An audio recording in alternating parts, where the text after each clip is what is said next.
Welcome back, everyone, to yet another exciting session coming up this evening for all of us at the 16th Marketing Conclave organized by Internet and Mobile Association of India and powered by Z5. Thank you for all the response you have given to day two as well, with over 3,000 delegates attending our event today. I would like to commence our session. This session is a panel discussion on the topic Emergence of Assistance and Customer Engagement. And for the same, I would like to welcome our moderator, Mr. Niraj Ruparel, Head Mobile and Emerging Tech GroupM. Welcome, sir. Mr. Ravi Sundararajan, Chief Operating Officer, Gupshup. Welcome, sir. Mr. Shamsuddin Jasani, Managing Director, South Asia Isobar. Mr. Tarun Bhagat, Brand Director, Pepsi, Gatorade and Aquafina PepsiCo. And Mr. Vivek Sharma, Director of Ad Product and Programmatic Strategy, Saavn. Welcome, sir. We welcome all the panelists, and I would now request Mr. Niraj to please take over. Thank you. Thanks, Garima.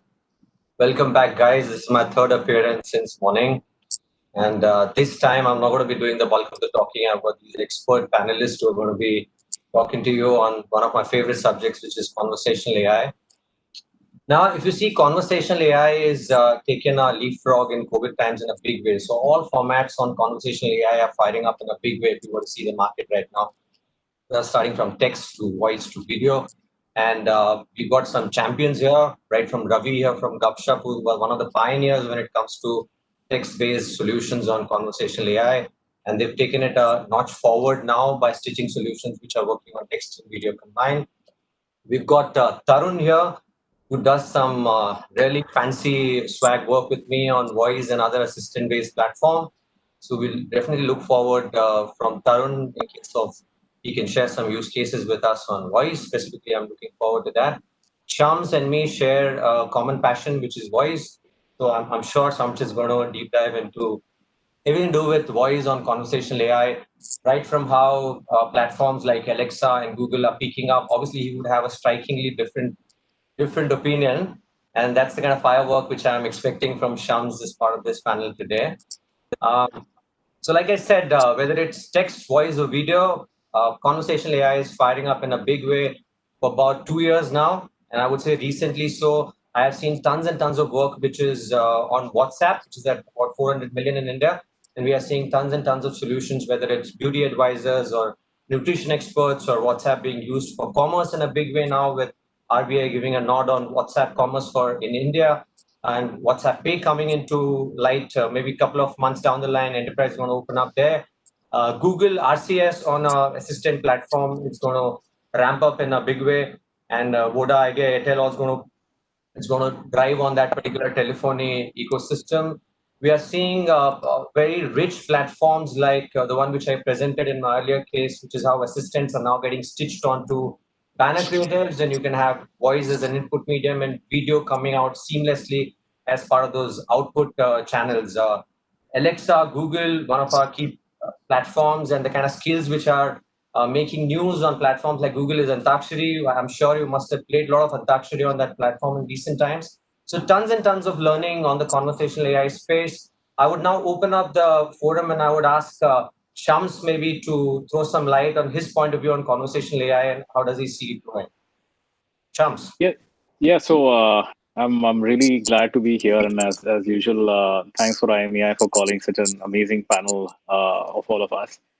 My take on conversational AI, and I'll keep it both actually from a text perspective, but I'll keep there are enough and more people who will talk about that, so I'll keep it brief to the voice, perspective as such. From my thought, it is that what voice is going to do is going to completely revolutionize how we are not only doing marketing, but basically living around us. I think conversational AI is going to change how human beings interact with their surroundings. It's going to become core to your digital transformation for any business going forward in the next 3 to 5 years. And it's very critical for not just brands, for businesses to start looking at conversational AI and as an integral part of their digital journey, as the transformation journey, and not just from a brand or a marketing angle. Brand and marketing angle, of course, we live, breathe that. That's our day-to-day butter as agencies. But I think that's where I think the shift needs to happen, is that it's so intrinsic. And because voice also breaks the biggest barrier, which is language and literacy barrier in India, it means that tomorrow, with Google Assistant being on Geo devices, you have access to 1.2 billion people. And from a marketing perspective, also that means that you are going into media dark areas, which you would never have been able to touch before. Yeah, I think that's really my take on it. I'm really gung ho about it. I think the whole world knows about it, and more than happy to be on this panel to take that up. super. Let's hear it from Ravi now. Yeah, so I think this concept of having they call it bots, conversational AI, has been around for some time around the world, especially in US and European markets. And in India, we started this. Gupshup had started doing bots about 3-4 years ago, and that time the only platform that was available to do kind of bots was Facebook Messenger, and Facebook Messenger wasn't available in India, and not many people were using it. And it really opened up a couple of years back in 2018 when WhatsApp decided to go to enterprises, and we were the first partner WhatsApp had signed up with because we were already working with Facebook on a few other things. And in January of 2018 is when it kind of exploded. And as Niraj was mentioning, about 400 million users, and it's especially now with COVID, the increase has gone up 500x. You see several government agencies in India using it for COVID health-related stuff, these governments and stuff like that. So the key thing that we believe is that you want to go where the consumers are, as Niraj and even Shyam said. Here, consumers, people use WhatsApp, text messaging. Those are the two most prevalent channels in India. But also, some of the customers that we will talk about later is they just don't, just text messaging alone doesn't work. They need video, they need voice. There are, we have customers just using 30% text messages because language barrier. They want to have use multiple languages, so they use voice and video. And so there are, and then some people use with Android, Google Assistants, and now you have RCS. You have in other countries in Asia, we have WeChat and Line. Some countries use Telegram. Some use Viber. Some use voice, and web widgets are also common. So the key thing is to have multiple channels, and that's where we come in. We don't pick any favorite platform. We have we initially developed about over 30,000 bots on Facebook Messenger, but now we have about several hundred bots on WhatsApp. We obviously have a lot of web widgets, and we have also we support about 30 messaging channels and allow two-way messaging and interactive automated responses, which are bots in these channels or conversational AI in all these channels. But we go where the consumer wants to go, where the enterprises also want to go where the consumers are. So it's more about figuring out what the demand is and where it's going. But I think it's a great time. 4 years ago, it was just a very nascent thing in India. 2 years ago, it started coming up. But now I think is the time where it's really blossomed and it's taking a course of its own in India. And in fact, the usage for conversational AI has gone up by 400, 500% in the last few months in the context of COVID, where everybody is trying to do things remote. So I think it's an exciting time, and we are glad because we're more of a vendor that stitches together various areas of expertise on various channels, and we enable enterprises to go where the consumers are going. So it's more like an omni-channel approach, you would say, for marketers now. That's exactly right. That's exactly right. We have 30 plus channels in India. The most prevalent channels are text and WhatsApp. That's where it took off. But we do have, Citibank is one of our customers that started using us with WeChat 4 years ago. Yeah. And then some customers using Line. We have some customers using Viber. Some are using Skype. Some are using Twitter. ICICI had Twitter banking. We did that 3 years ago. So all those use bots. But it depends on which platform. So we don't care. We also did some integration with Yes Bank with Google Assistant and Alexa. So we are pretty omni-channel. We go where anywhere the customer wants to go, because at the end of the day, messaging is ubiquitous. We are a messaging provider, enabling conversations on any channel and any platform. Sure. Let's hear it from Tarun now. In terms of the advertising perspective on conversational AI, how does an advertiser perceive it? So thank you, Niraj. First of all, thank you. And, it's a very esteemed panel. I'm very happy to be a part of this. But just from a context point of view, I've been thinking about this, and I was just thinking at the time that, maybe some people in the marketing community are still spending to perfect that final TV spot, which will reach 800 million consumers, maybe in India, but are spending maybe an iota of that time to perfect something which might reach 400 million people, because everybody has a mobile device in their hands, right? So I think the point is that how do we kind of make sure that the early adoption on this particular subject is taken far, And we the marketers, I think, are sensing that. I think the early ones are going to gain out of it and build some proprietary advantage on it. But there are, I would say there are very few trends which sits on the cusp of personalization, regionalization, and convenience.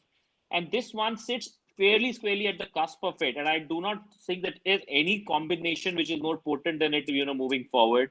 And we just, are kind of keeping our ears and eyes open to kind of make a foray into it. We've done some pilots, to be very honest, and now we want to scale up our game there. Because we believe that if we don't do it right now, we've already missed the trend. And Pepsi has very strong plans in this foray, and then you're going to see really good stuff coming out of our way in this particular space as we move forward. Sure. The audio OTT space is gaining a lot of traction in current times. If you talk about individual audio OTT platforms, they're sitting at about 100 million plus in Indian market. Saavn is obviously one of them. In fact, one of the first players who activated an assistant on Alexa and Google. So I would like to hear Vivek's views on how assistant is being deployed to perfection in the OTT space, especially in the audio OTT space. Vivek? Yep. Thanks, Niraj. Everyone, good to be here, even virtually. Kind of gives us hope that things are getting back to normal. Yeah, for OTT and audio OTT in general, I think digital audio naturally benefits from the growth of voice assistants and smart speakers as we go about. And we're all getting these speakers and devices and assistants to help us out, apart from them just hearing their voice telling us how the weather was. We want to hear other content, and JioSaavn has kind of played that part of bringing that content forward. What's exciting is these platforms that kind of shifted how a user behaves and engages in a in a screenless environment. The intent is very different. Kind of like there's no more browse. There's a very intentful sort of action that happens. I wanna hear this, or I want you to do this. I want to take that action. That's a different experience altogether, and then it's a different experience for us to view as a platform. So the adoption in India is is high, and it's been growing year over year. We saw 76% growth from just 2018 to 2019, and we've already surpassed that in 2020. And to Ravi's point, COVID-19 has played a huge part of that. It's acted almost as a catalyst for growth of voice ecosystems in India. And in unfortunate pandemic environment, it kind of just shows our abilities to sort of adapt and innovate and kind of go with it. And our point is, from our view, we're just trying to enable sort of an ease of access for most of our users. Sure. Coming back to Shams, like you represent a lot of brands, like I do. Would want to know what is your biggest ask when you look at platforms like conversational AI for your brands? How do you perceive it?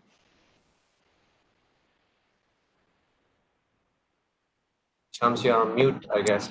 Okay, you. I'm on mute. I'm talking without it. Yeah, I'm on mute. Yeah. No, so let's go back a couple of years when we were talking about mobile marketing is here. When we were talking about mobile marketing, and it's going to be a big thing. And now there's nothing like digital marketing. Everything is mobile, right? It's pretty much 95-100% mobile that is there.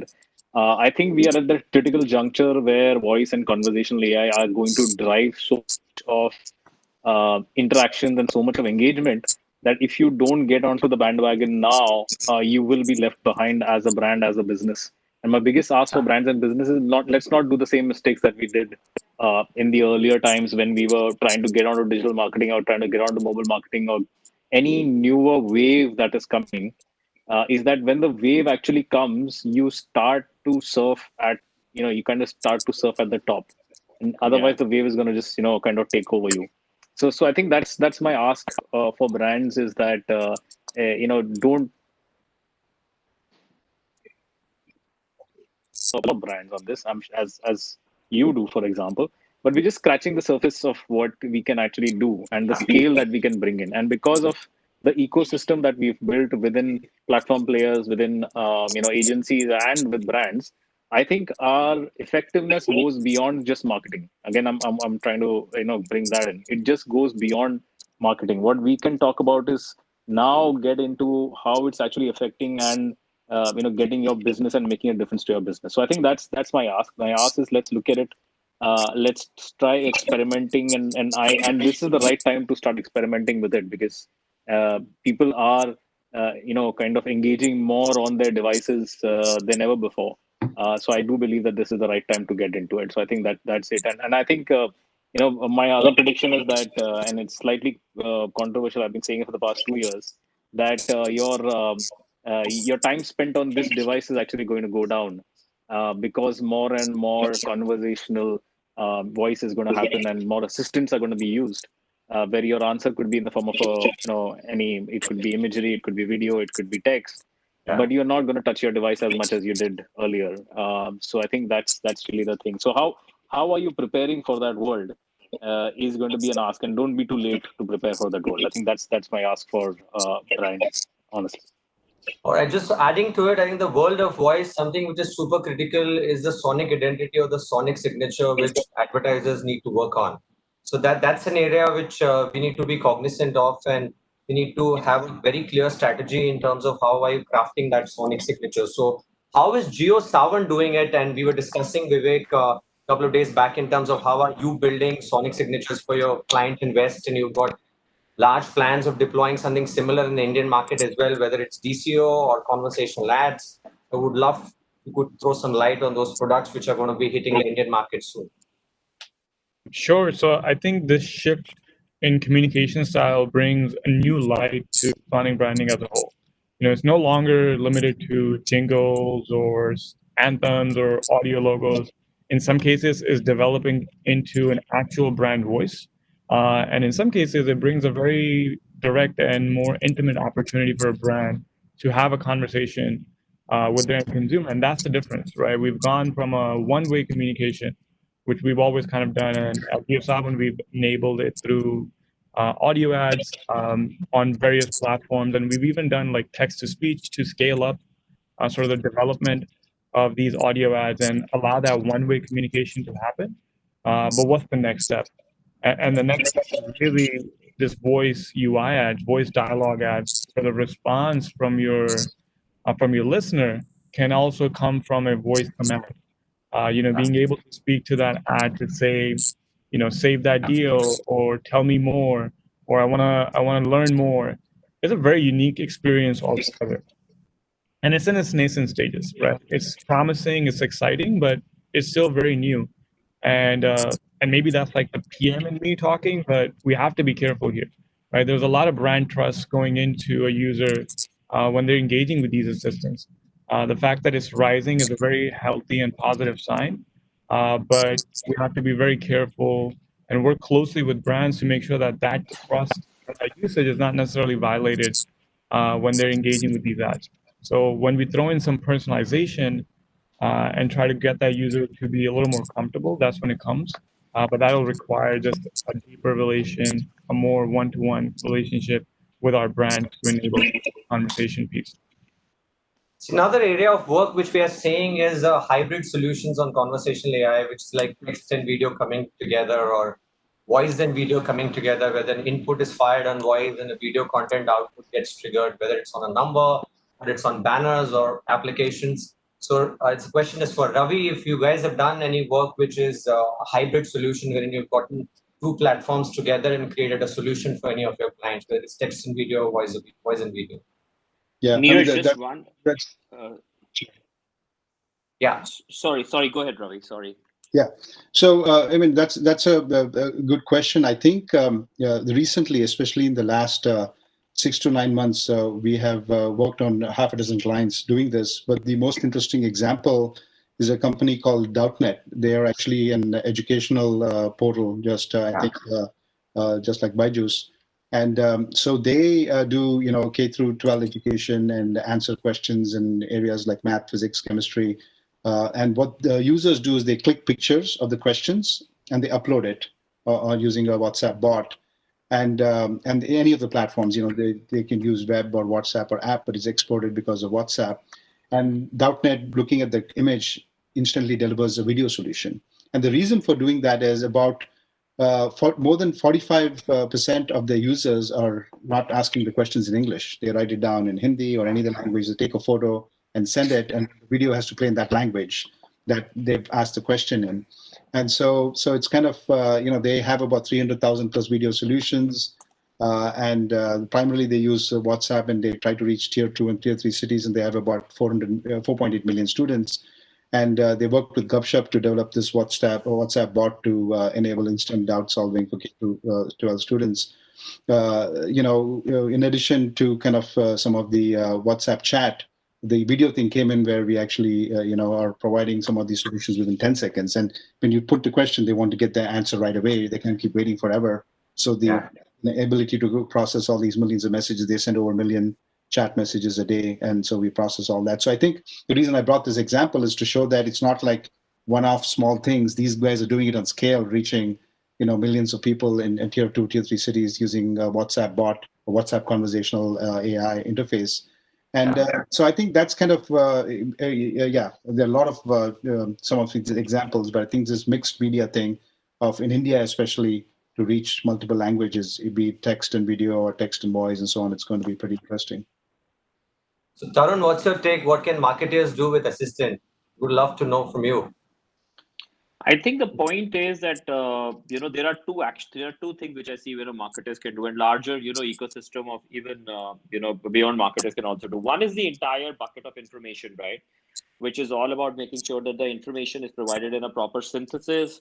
We all know during COVID times, while there are so many things happening, one of the things that is getting prominence is list-based shopping, right? So how do you kind of make sure that through the information bucket, if you're able to set yourself in the list-based shopping bucket of the consumer, then how do you kind of drive your brand preference towards purely driving consumption and nothing else, right? I mean, that's the first thing that you can do. Second is all about actions, right? Which basically is happening more in the Western world. Maybe we are in the early phase of adoption. In Western worlds, you would see, or in stationary markets, you will see, people using assistants to maybe switch off their lights. In India, obviously, that's going to take a little bit of time, but that's the one thing that, you can obviously, how can you use assistants to take actions? And third is just having pure fun, right? I mean, while we keep on speaking about 400 million, devices. Let's talk about that fun case study also, which you've developed. Yeah, which we will do. But I was just thinking of, a very, very crazy example. When you look at Alexa, for example, in India, the way it's growing, people would ask Alexa, ki aapka boyfriend hai ya nahi hai? Are you married or not? Once in every 2 minutes, people are asking those fun questions. So suppose if I'm sitting in a matrimonial site, that's just a fun opportunity to kind of enter and engage with Alexa, right? And then kind of create a fun consumer program around it. So I think the point is, while the larger buckets are going to be in the phases of information and action, but I think there is a little bit of a fun opportunity also, because, all these things are very cool imagery driving things also, which kind of, appeal to the consumer. And how can you kind of make sure that the buckets of information, action, and fun gets activated? Like, for example, on Alexa, whenever there is a Pepsi, then whenever somebody says a party list, and from an information point of view, the first song that should play should be the Pepsi party songs, right? It should be the Har Gut Mein Swag, or it should be the Swag Se Solo, which are the song creation that we have done. And, we have also kind of experimented in this foray earlier, but how can you kind of make sure that you can enter into that bucket seamlessly rather than making a forced connection? Secondly, as you made a point, Niraj, on the point of sonic identity, I think it's a very, very critical point, and all of us are kind of working to kind of making sure that we have the right sonic identity, which in a voice-forward world kind of becomes a branded mnemonic and to create a memorable asset. I think Alexa has cracked it to perfection with 1 million people in India wanting to marry Alexa. Yeah. Yeah, it's crazy. Alexa has just mastered it to perfection, the sonic avatar, as we call it. Yeah. So in fact, one of the ideas which we wanted to do when we had Swag Se Solo, we couldn't kind of get it done. But one of the ideas was, when our Swag Se Solo anthem, when we had done, the idea was that, I love to be solo because it's my freedom, and don't kind of take a punt on it. And one of the question is that, somebody asked Alexa, hey, how are you? And Alexa goes back say, hey, I'm Swag Se Solo. I'm saying we had those fun ideas. We obviously are going to do a lot more stuff moving forward. But I think when you're doing a skill-based thing with Alexa, what we are also realizing, or with voice, we are also realizing that in a agility-driven world, this is not the most agile thing. We have to kind of make sure that, a proper brief is given and then the execution is rolled out. Yeah. And that is something that we need to brand marketers respect a little bit, because sometimes we want things on fire. Some of these things are going to take a little bit of time to perfect as we move forward. Super. So we had a good 30 minutes of conversation with all perspective on conversational AI. I mean, right from, and voice was a dominant one because that's the one which is which is driving a lot of headlines for a lot of brands.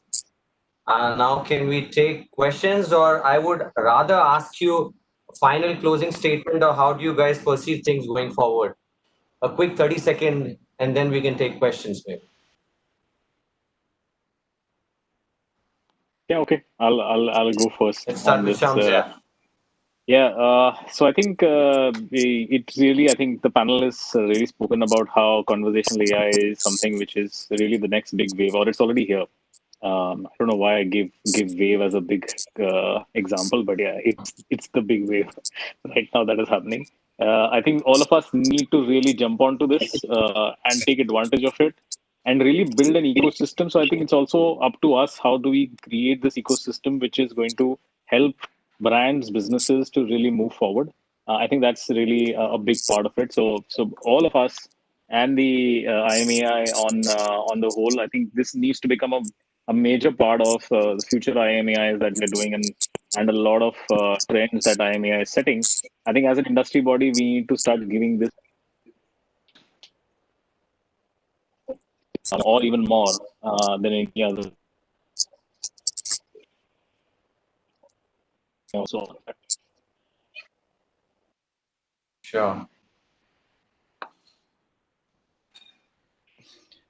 Yeah, I think I would agree with Shams on that, because I think people underestimate the power of mobility in India, because I think 90% of the people are mobile, and you need to. That's where you can reach them where they are. And as you get more intelligence, inject intelligence into in the mobile devices that they have, that's where conversational AI comes in, because conversation is very natural, be it on the channel, voice, text, video, and then that's kind of what the future is. So I think I would agree with Tarun, and also what Sham said, that if we miss this wave and we don't take it seriously, and currently COVID and all that's kind of accentuated, you go back to the Western world, right? The most common app is Siri, most assistant. You ask everything, and here Alexa, right? You tell turn on the lights, turn off the lights.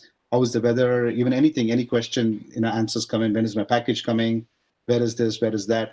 So I think people are, in India, there are very custom use cases. In fact, whenever we developed any natural language processing bot, the first question we would do is, answer, teach it to tell that you're not married or married, because a lot of people ask that. Funny, we worked with the accounting company, and we made an accounting bot, and a lot of 20% of the first question was, "Are you married?" It was it was so based on the voice of the assistant. But what this makes you tell is everything is very custom, and you have to adopt to the geography, and we'll discover a lot of things what consumers need. But I think the power of various things. Some platforms are good at prediction. Some are good at other things presenting. So you need to marry all these stuff, all these things together, and have as solution providers, all of us, be it on the agency side or on the vendor side, be helping enterprises connect to consumers and advising them. And when we advise them, we have to stitch together multiple solutions to enable this most powerful way of engaging consumers in a conversational manner. So All right, guys, I think it's the session is getting all heated up. We've got tons of questions getting fired back to us. It's the right time to take these questions. I'll just start from the bottom. It says, in times of GDPR and concerns on user tracking, along with movement towards walled gardens, how do you see this space evolving? Who would want to take that? Very common question on GDPR. Yeah, so I'll just do maybe a few seconds on this, because we work with brands like Facebook and WhatsApp, and we deliver all the messages in India for them, and Twitter, and so on and so forth. And they all make you sign GDPR, right? And what does it mean? So I think the thing is that people are always worried, where is my data sitting? Enterprises in India ask, is it sitting in India? Is it sitting out elsewhere? And so a lot of these things are encrypted, and then being GDPR is not that tough now, because people, even Amazon, all of them provide cloud solutions in India. So enterprises have not to be worried about security. Whatever they want can be encrypted, and anything that needs to be kept in a certain geography can be, because nowadays these solutions are so ubiquitous that the cloud solutions, you can have a smaller walled area and say, even though I'm the cloud, I want to be in the cloud in India, or I want to be this platform, and encrypt any stuff that you don't want to do. So I think things are getting much more sophisticated in terms of privacy capabilities that all vendors provide. And I think that's my 2 cents. Anyone wants to add to it, or should we go to the next one? We've got tons of questions now. Let's just go to this next one. I think Ravi did justice to that question. Given that service-heavy industries like tech-based e-commerce, instant gratification is important, how much will AI be able to handle this kind of a need? What privacy and tech concerns have you come across in this space or expect in the future? It's a bullseye question. Who wants to take it? This is a cool one. Who wants to take that? Shams? Oh, I can take all the questions if you want. Okay. Yeah, nice and relaxed. So let's go, Shams. I think from an e-commerce, so let's kind of break it up into e-commerce instant gratification. Instant gratification, very simple. I think a lot of people are already doing it. From a perspective, a chatbot is so easy to deploy if you want to do any kind. That's your basic thing that you can do is instant gratification on a chatbot using a chatbot. You marry that with the right kind of data in the backend, and you could have various kinds of loyalty programs tied into it. So I think that's a very easy solve. It's already ready.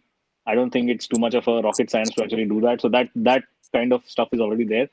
E-commerce, I think in the US you'll see a lot of e-commerce is now driven by voice. People are putting in a lot of a lot of the shopping into the carts.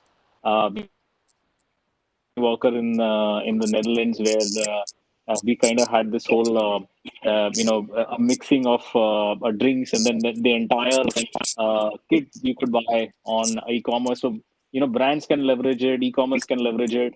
I just feel the only thing that remains is how do you actually connect and finish e-commerce on voice itself, and not actually shift from voice to your handset or to your desktop. I think that's where the connect is going to happen. And I think from a privacy angle, I think it's already been answered. So I'm not going to get into the GDPR and privacy angle of it. So yeah, so that's my 2 bits on it. All right, thanks, Shams. This is our next one, and I would say Vivek would be able to answer this.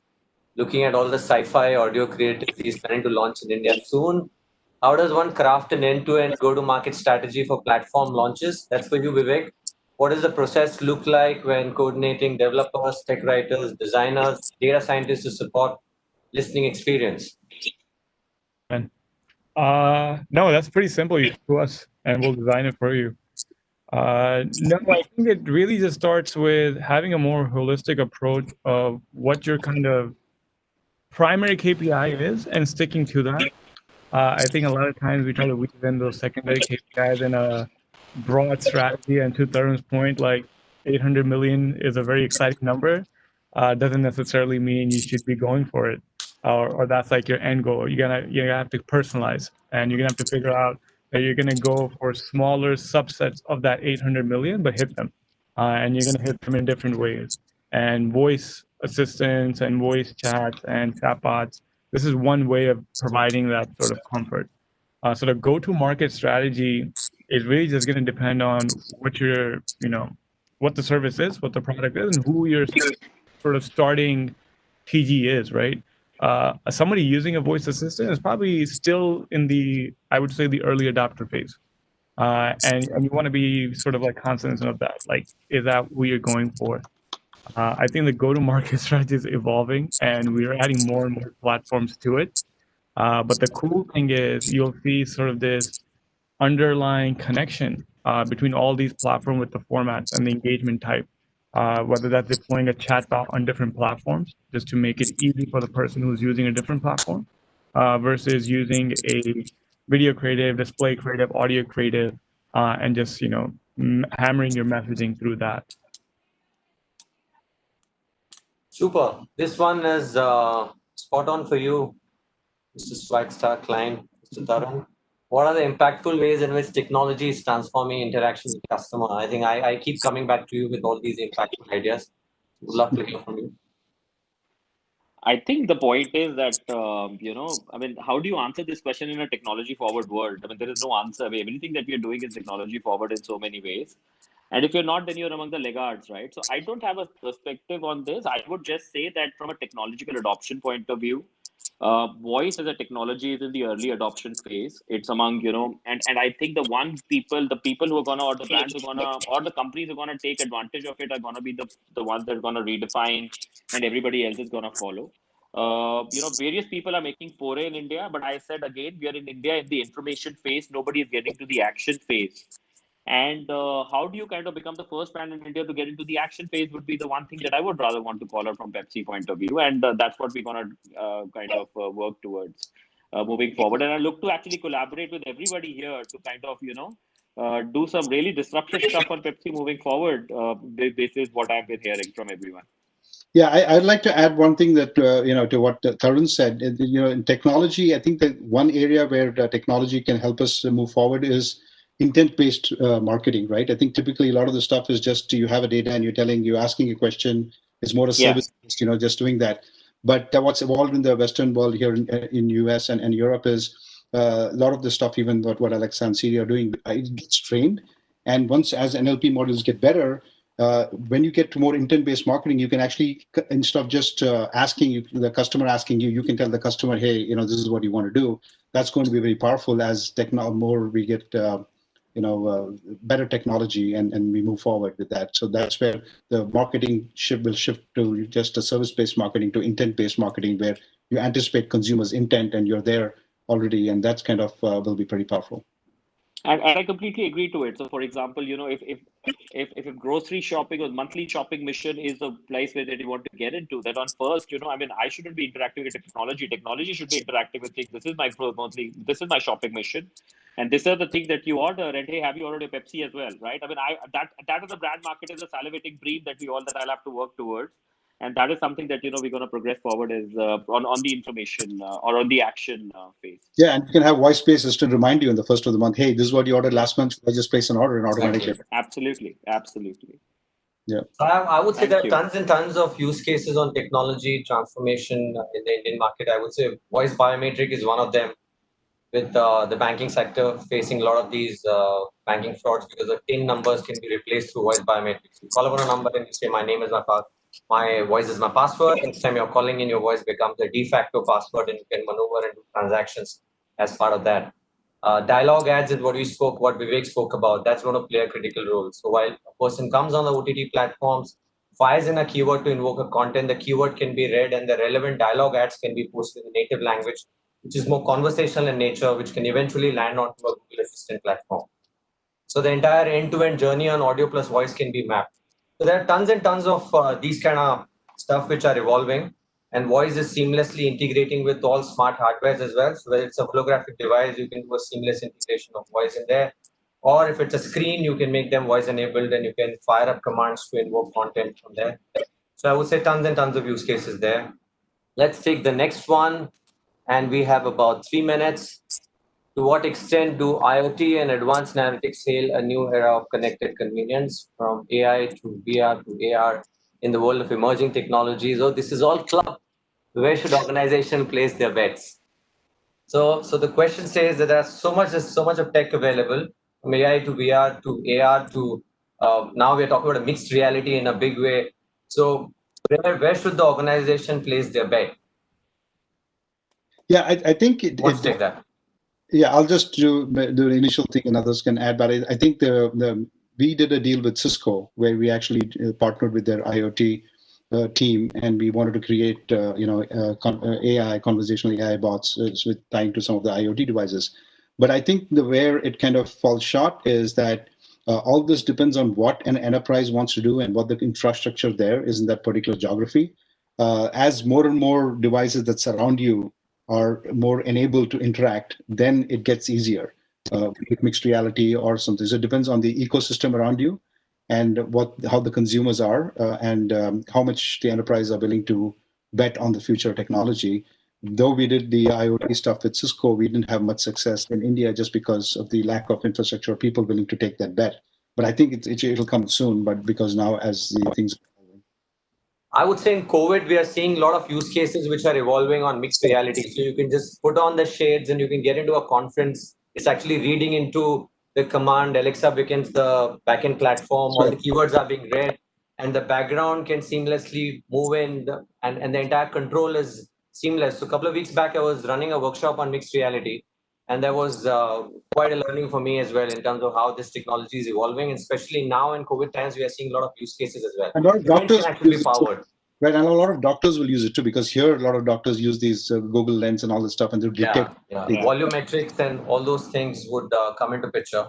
Yeah. And one of the ideas I had, which I was talking to Tarun, is we can get a Bacha roadshow done for swag, an event which will be all virtual with products flashing in there. It's reading the keywords, talking back to the glasses, and it's an awesome experience. So I think this space is going to evolve in a big way with Geo launching Geo glasses. That's right. So it's going to lead the way for people to follow and advertisers to experiment and launch new stuff. Let's take this last question. I think we have a minute. This is the last one. The customer perspective, are brands as digitally savvy as they think they are? Will the customers of the future ultimately want more or less human interaction, exploring the strategies to achieve right balance between human and digital? All right, who wants to take this? Last one, 1 minute. I'll do 10 seconds of it because we do have... everyone does 10 seconds of this. Yeah. So we do have an interface where we have an automated chat come human thing. We have a human to agent bot handover thing. So a lot of times when we do it WhatsApp, that was one of the early things that we did 2 years ago, is some people don't want to have all automated chat. So sometimes you want to, the chat bot should be able to hand over to a human agent, and that interface and having that integrated into your customer support portal is very important. So we did that, and initially when we did that, we thought not many people use it. But I think recently several people have been using it, and even insurance companies like HDFC, Ergo, and all that have widely adopted it. So it's been quite successful.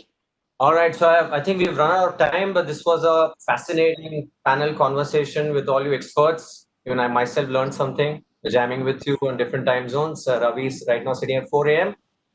4:30 a.m. He's still awake, did bulk of the talking, so that's amazing. So thanks so much, IMAI, and thanks so much, all you panelists. It was a fab session, all of you all. Thank you so much. Thank you. Thank you, guys. For our panelists, Stay safe. Bye. Mr. Niraj, Mr. Ravi, Mr. Shamsuddin, Mr. Tarun, and Mr. Vivek. Thank you to our audience for the questions and the amazing response that you've given to this session particularly. Please do also take out some time to visit our exhibitor space on the platform and check out their offerings. We will soon be back with another remarkable session. Thank you.